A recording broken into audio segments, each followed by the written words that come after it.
Hey guys, first regardsman here, and so I'll be talking about the patch notes for patch 13.0 Space Marine 2. Now, we just got a massive shadow drop of this patch at like 11 a.m.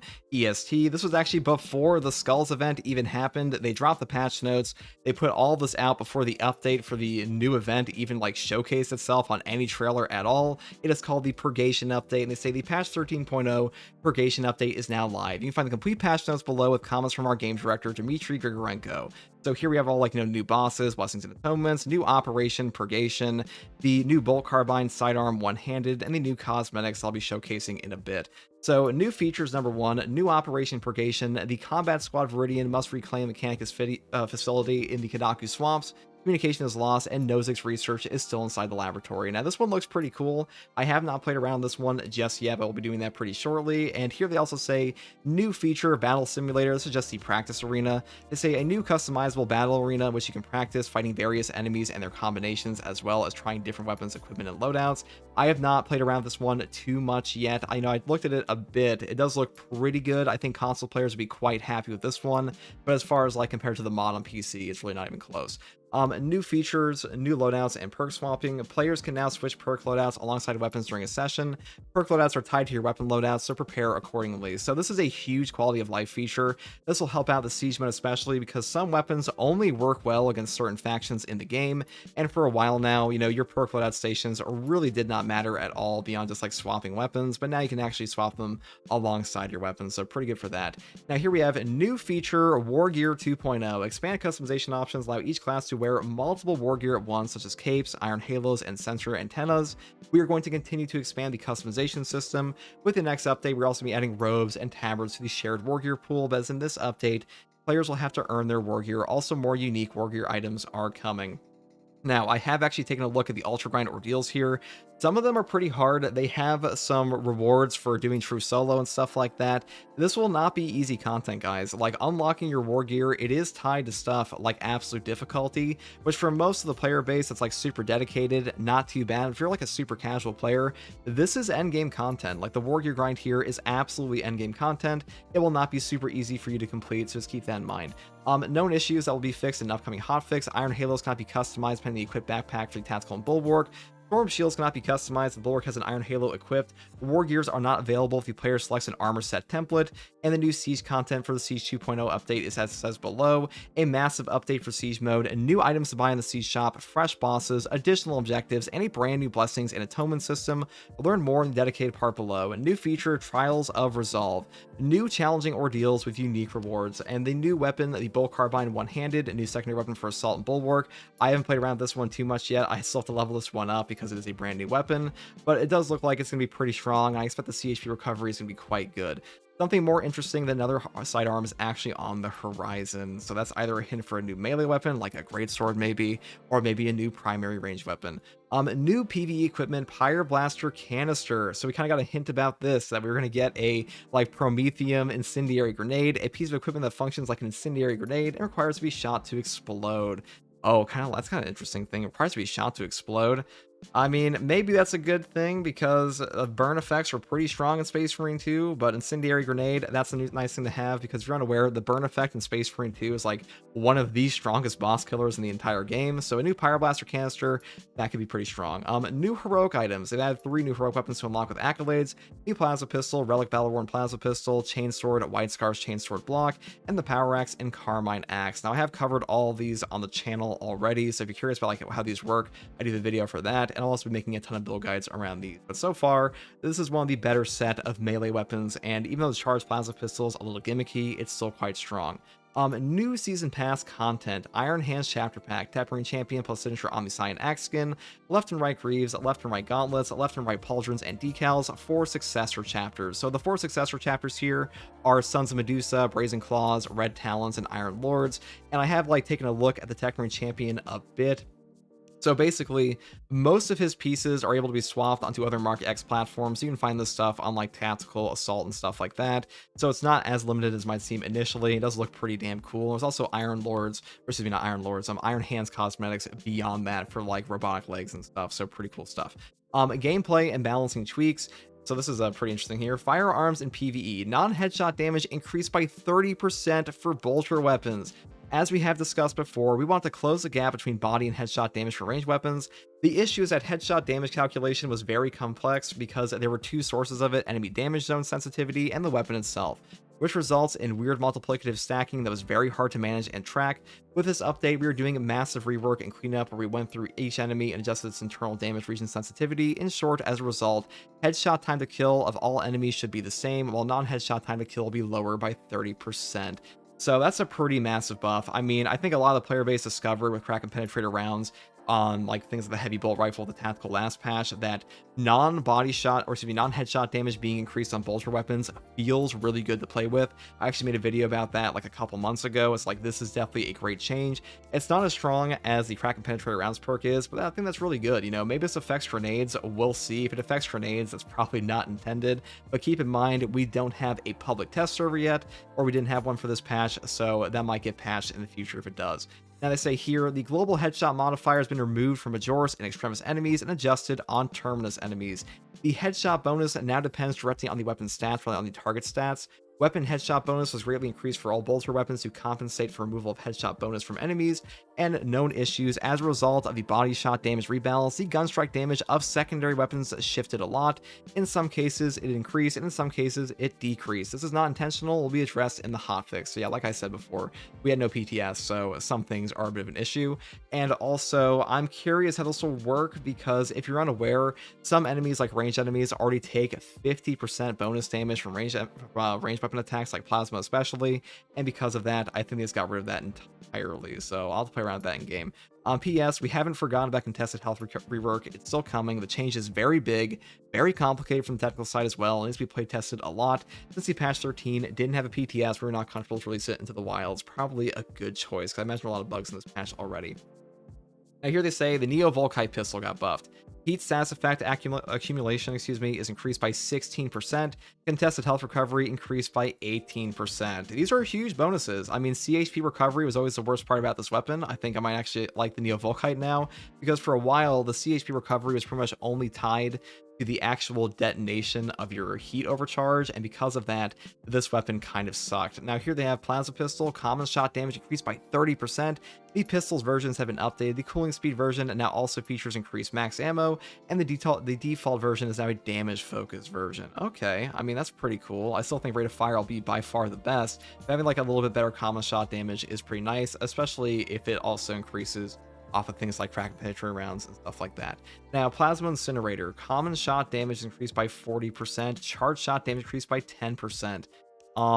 Thank God, but I'll say this, that the plasma incinerator sucked for a while, and the charge shot damage just might hit breakpoints to actually kill some of the enemies in 2 shots instead of 3 on tactical. But my bigger issue with the plasma incinerator is that the charge rate of this gun fucking sucks on like 90% of all of its variants. Not like literally 9%, but you know, on 3 out of 4 of its variants, the charge rate was awful. I haven't checked the stats in game, but hopefully they change that as well. But common shot damage being up on plasma, I mean, it was pathetic before. This should really help out quite a bit. Burning status effect. Terminus enemies take 20% less burning damage over time on all difficulties.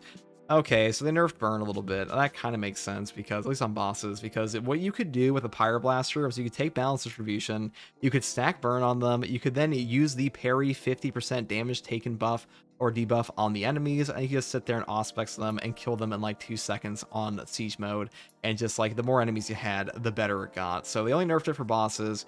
That's kind of justified in my opinion. The Pyroblaster was super overpowered versus bosses, but that's the only nerf we've actually seen in the game in a while. And once again, it's one that affects the tactical, because the last time we saw one like this was with the grenade launcher, because grenade launcher was also kind of broken. So here we have melee buffs. Power Axe. Fixed an issue with the Power Wave perk not working as intended. Power Wave, I'm pretty sure, is the one for an angle change. It might have not been working in terms of like some of the angle issues. I'm not sure what the actual problem with this one was, if I'm being honest. But here they have the maximum number of damage targets for power backstep that the perk was increased. Okay, so the Power Wave perk, I guess, was a bug. So the way the power backstep works is that there's like a maximum angle on it, and the Power Wave perk can up that total angle, I'm pretty sure, if I remember correctly on the name. There's like 2 of them that sound pretty damn similar. But the point is that power backstep can now hit more enemies for full damage. That's a huge buff, especially with the new Carmine axe that will have a bunch of bonus effects tied to that, because you just do your power backstep outside of your power stance.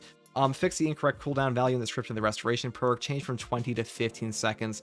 The actual gameplay value is correct and has not changed. Okay, so it's just the restoration perk built into the weapon is exactly the same as all the other classes. All right, that's pretty good. Power sword. Attack speed of all weapon versions has been slightly increased. Ooh, power sword buffs. I do like me the power sword. That's pretty nice. I never thought the attack speed was too slow, but things like the Xenophase Blade are going to be a bit stronger now. That should probably help out things like Power Rake. That's a pretty massive buff, depending on how it is. But even if it's like a 10% speed increase, that's pretty good. All right, heroic weapons, Argent Edge. The description of the weapon's perk effect has been clarified. Okay, thank God. Okay, I had like a little bit of a heart attack there. I had like a pit in my stomach. I thought they took away the staggering effect of this weapon, but thank God they did not. It's a pretty big patch. Here we have PvE perks. With this patch, we are not doing much with perk balance. Let me explain our current vision and our next steps.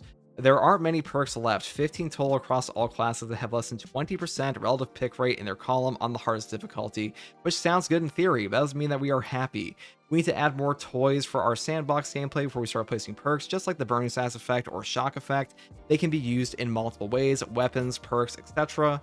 We are working on many more of these that can help with perks. After that, we can start the rework process because I feel like changing numbers or conditions on perks isn't going to be effective anymore.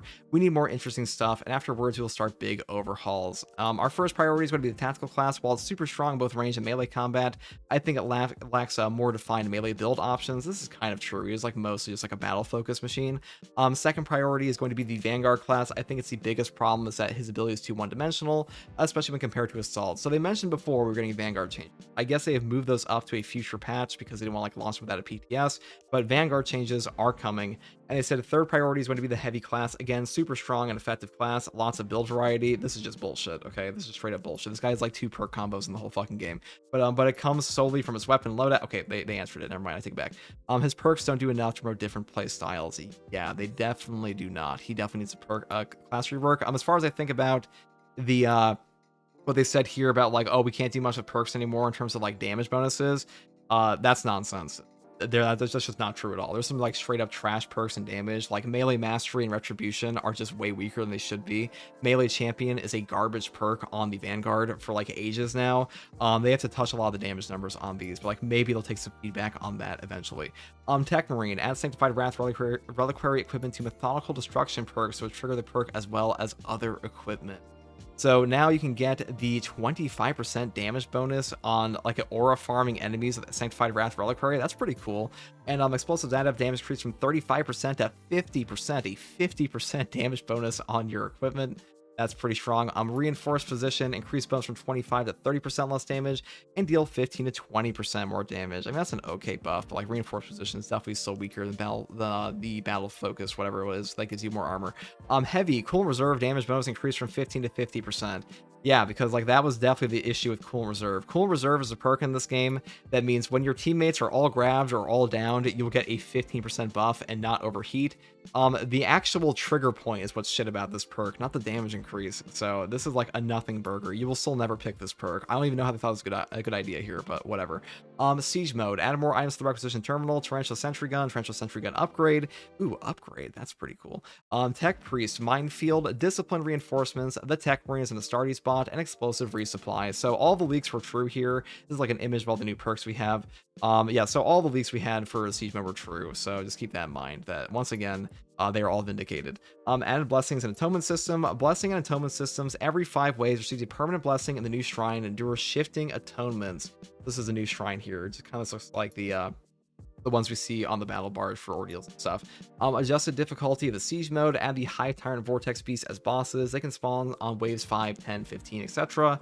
Adjusted enemy spawns to be more intense. Adjusted difficulty curve so enemies grow stronger much quicker and much earlier.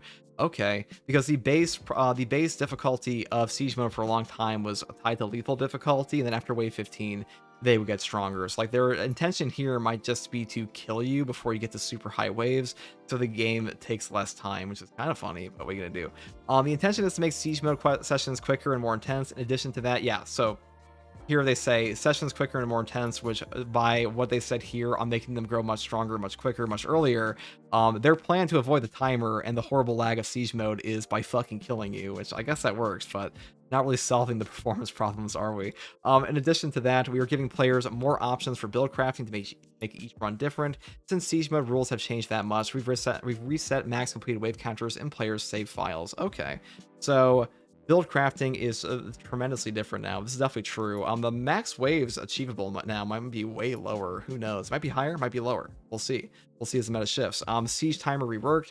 Instead of an instant game over, the enemies will get much stronger each time the timer is triggered, and added 2 new random side objectives. We actually saw these a little bit, like a servo skull escort in the leaked data files, and also add weekly accolade rewards. Complete 15 waves on normal difficulty once per week to earn 50 accolades. Complete 15 waves on hard difficulty once per week to I just said twice. Earn 100 accolades, and stratagem weekly rewards reduced to 125 and 175 for normal and hard to compensate.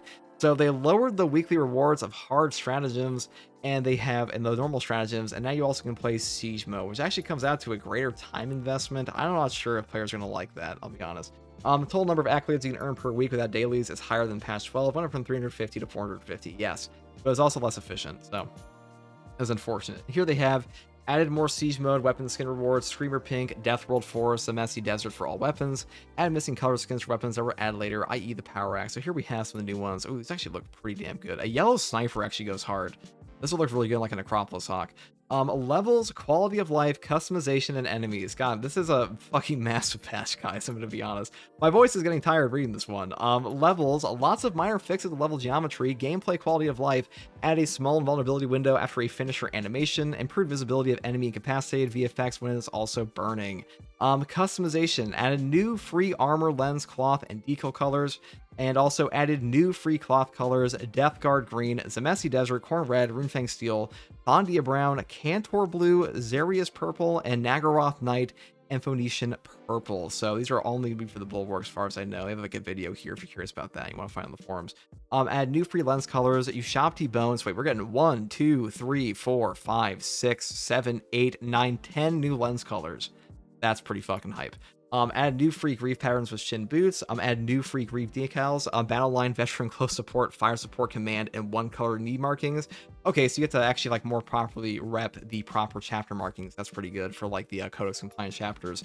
Decal Atlantean Spears in the Librarian Award was replaced by Decal Emperor Spears. So Emperor Spears are confirmed from the data mines to be in the game now. Macrog Blue was copied into Calgar Blue, excuse me. Macrog Blue has been modified. It's now closer in hue to the Macrog Blue in story mode. Yeah, so you guys are unaware, the blue in story mode is a bit different from the blue in the actual operations. That's a pretty big change. Improved Tyranid Pauldron and make it individual for all classes. Add a Tyranid hand unlocked by completing 13 operations on absolute difficulty. Add Salamander and Spaceful Champion Tabards for tactical. That's fucking cool. And add Spaceful Champion Pauldron to all classes. So you can finally rep the Wolf Pauldron. That's pretty good. Add more customization options for the Tech Marine, left pauldrons, and gauntlets. And he is confirmed to be getting Death Watch eventually. I haven't checked it this patch if he has the Death Watch stuff yet, but that is coming one day. Add a lot of free decals from missing successor chapters and warbands, something to be unlocked via the new ordeals, and lots of minor customization fixes for Loyalists and Chaos. And for the enemies, Scarab Occult Terminator range. Headshot damage is increased to compensate for the Bolter weapons rework. Okay, so he takes more headshot damage, or he does more headshot damage. Either way, Neurothrope, headshot damage slightly increased, non-headshot damage is slightly reduced, health reduced by 25% to compensate for the Bolter weapons rework, lots of minor fixes with animations. Okay, so like your headshot damage, guys, is improved, and also Neurothropes are a bit easier now. That's cool. Thank God, because these guys are fucking annoying. General fixes. Fixed a bug where the Tech Marine servo gun gunstrike range would depend on the equipped secondary weapon. So what they mean by this is the Inferno pistol would be automatically limiting your servo gun gunstrike range, even though you have a servo gun for your gunstrike instead of the Inferno pistol. So that's a great change. Fix a bug where the plasma pistol stopped working after the player self-revived using a Guardian Relic. Fix a bug where the Thermal Boost Heavy class perk would deactivate when switching weapons. Fixed on the clock battlefield condition. Okay, so that's pretty much everything here. So that is all of patch 13. This is a fucking massive patch, guys, I have to say.